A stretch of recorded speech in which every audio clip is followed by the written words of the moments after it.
ভিডিওটি সম্পূর্ণ কাল্পনিক। এর সকল চরিত্র, নাম, স্থান ও ঘটনা কল্পনা সৃষ্টি। বাস্তব কোনো ব্যক্তি, জীবিত বা মৃত অথবা বাস্তব কোনো ঘটনার সঙ্গে এর কোনো মিল নেই, সম্পূর্ণ কাকতালীয়।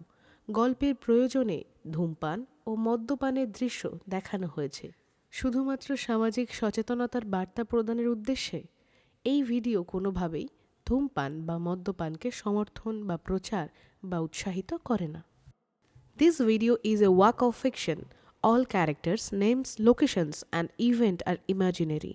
Any resemblance to actual persons living or dead or actual events is purely coincidental. Smoking and alcohol consumption are shown only where required by the narrative and strictly to convey a social awareness message. This video does not promote, endorse, or encourage their use. Smoking and alcohol is injurious to health. It causes cancer.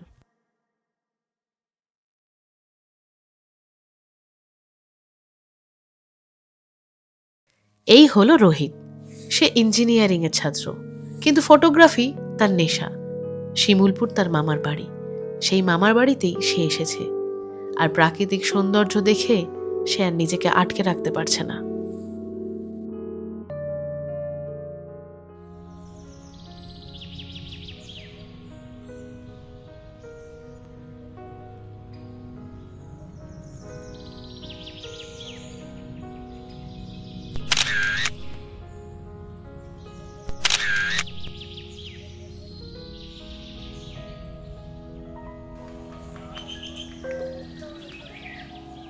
কি করছেন কি আপনি? আপনি জানেন না কারো অনুমতি ছাড়া ছবি তোলা নিষেধ? কি করব বলুন? এত মিষ্টি একটা মুখ যদি ক্যামেরার সামনে চলে আসে, তাহলে ক্যামেরাকে তো আর আটকে রাখা যায় না, বলুন।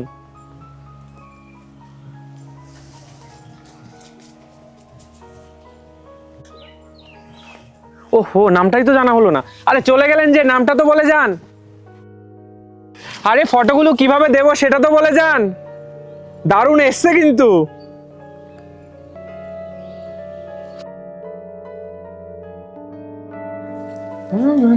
মামি, আরে কি ব্যাপার এত খুশি? আচ্ছা মামি, তোমাদের গ্রামে একটা মিষ্টি মেয়ে আছে না, ওটার নাম কি গো? কোন মেয়েটা? আরে ওই মেয়েটা। গ্রামে তো কত মেয়েই আছে। এক সেকেন্ড দাঁড়াও, তোমাকে আমি ছবি দেখাচ্ছি। এই যা, এটা তো চার্জ শেষ হয়ে গেছে। দাঁড়াও 1 মিনিট, আমি চার্জে দিয়ে আসি, তারপর তোমাকে দেখাচ্ছি। ওয়েট। লা লা লা লা।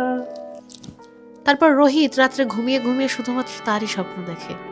সেই খোলা চুল, আটপৌরে শাড়ি, তার দৌড়ে পালিয়ে যাওয়া, তার কথা বলার ভঙ্গি, সবকিছু যেন রোহিতের ঘুম কেড়ে নেয়। পরের দিন রোহিত ঠিক সেই সময় পুকুরের কাছে গিয়ে দাঁড়ায়, কিন্তু আর সেই মেয়েটাকে দেখতে পায় না। 1 দিন 2 দিন রোহিত প্রতিদিন ওই পুকুরের কাছে যায়, কিন্তু সেই মেয়েটি আর আসে না। তার মন আরো বেশি করে উতলা হয়ে যায় শুধুমাত্র মেয়েটির নাম জানার জন্য। হঠাৎই পেছন থেকে কে যেন তার চোখ দুটো আটকে ধরে। রোহিত ভাবে বোধহয় সেই মেয়েটি।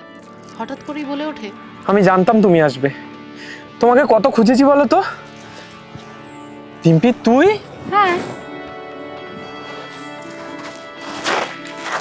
আসলে আঙ্কেল আন্টিকে ফোন করে আমি শুনলাম যে তুই শিমুলপুরে আছিস, তাই আমি চলে এলাম। তোকে এত মিস করছিলাম যে আমি আর থাকতে পারলাম না।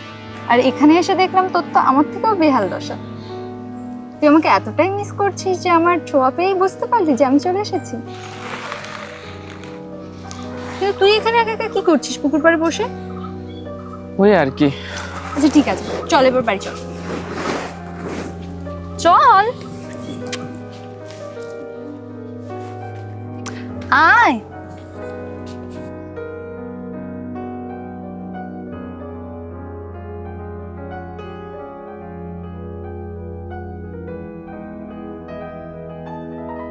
এই যে, কোথায় ছিলে তুমি এতদিন? তোমাকে কত খুঁজেছি বলো তো, কত অপেক্ষা করেছি তোমার জন্য। শোনো, কি হলো? পোড়ামুখী মনে করেছিলাম আমার ছেলেটারে নিয়ে তুই সুখী থাকবি, তা তো হলো না, তা তো হলো না। এইবার রাস্তার ছেলেরা হাত ধরে টানছে, 2 দিন পরে আমার বাড়িতে এসে উঠবে, তখন বুঝবি কেমন লাগে। মনে করেছিলাম তোকে আমার মা বলে রাখবো, মা তো মা, এখন তুই আমার শত্রু।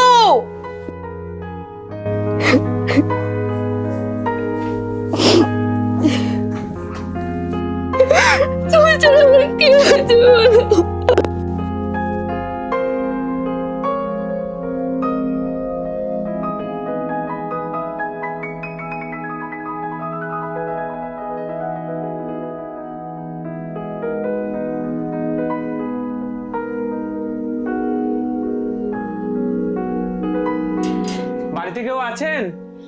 হ্যাঁ, কে? আমি বলছি একটু ওকে ডেকে দিন না।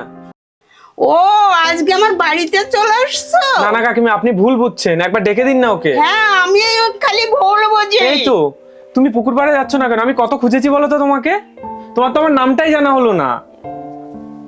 নাম জানতে চাও? নাম জানতে চাও তুমি আমার? বুঝতে পেরেছো এবার আমার নামটা? ক্ষমা করো, রেহাই দাও আমায় এবার।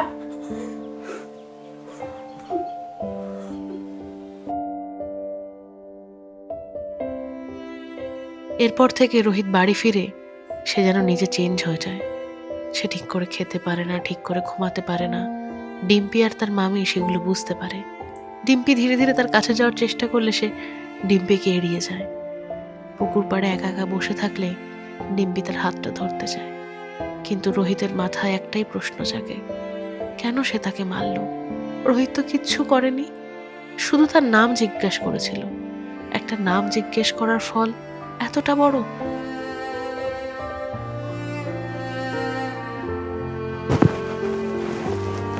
কি রে, কি হয়েছে তোর? কদিন ধরে দেখছি খুব চুপচাপ রয়েছিস, মনমরা হয়ে রয়েছিস। কি হয়েছে তোর? বল, বন্ধু হিসেবে তো বলতে পারিস আমায়।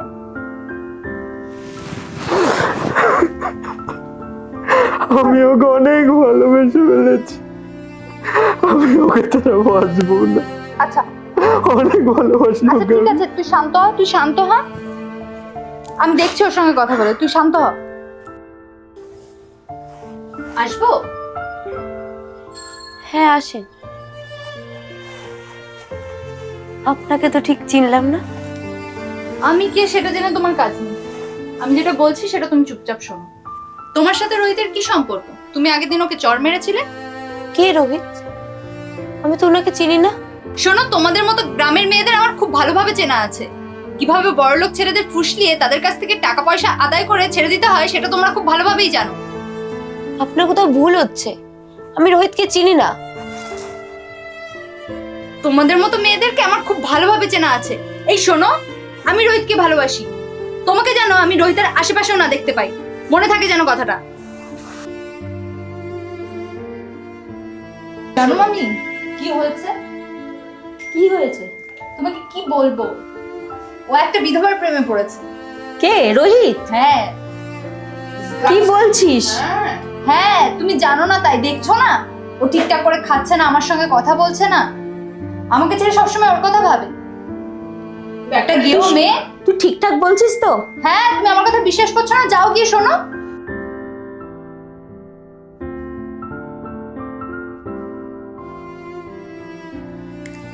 এই রোহিত, কি শুনলাম? তুই কাকে ভালোবেসে ফেলেছিস? তুমি দেখবে মামি, দেখো আমি আমি একে ভালোবাসি মামি। এটা সম্ভব নয়, এটা কেন সম্ভব একদমই নয়? সম্ভব নয়। কেন ভুলে সম্ভব যা তুই। নয়? তুমি বুঝতে কেন পারছো না মামি? আমি ওকে অনেক ভালোবাসি, ওকে আমি অনেক ভালো রাখবো।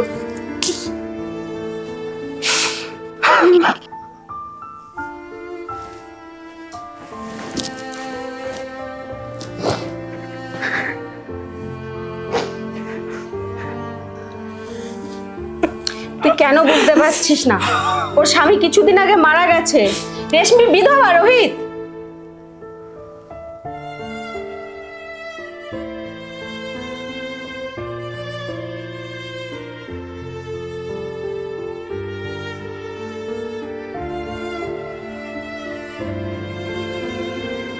রেশমি বাড়িতে আছে? কে? আমি। ও, আজকে আবার আসছো? এই তোর ভাতার আইছে, ভাতার। আপনি আবার এসেছেন? সেদিন আপনি আপনার যোগ্য জবাব পাননি।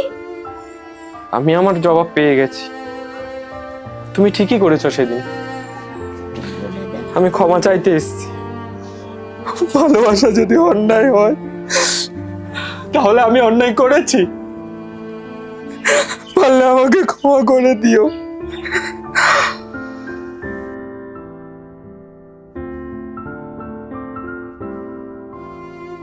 সে আজ এই শহর ছেড়ে চলে যাবে।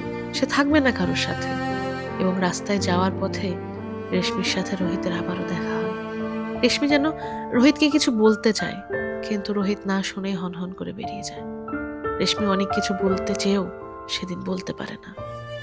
তবে কি ধীরে ধীরে রেশমির মনে রোহিতের জন্য জায়গা সৃষ্টি হলো?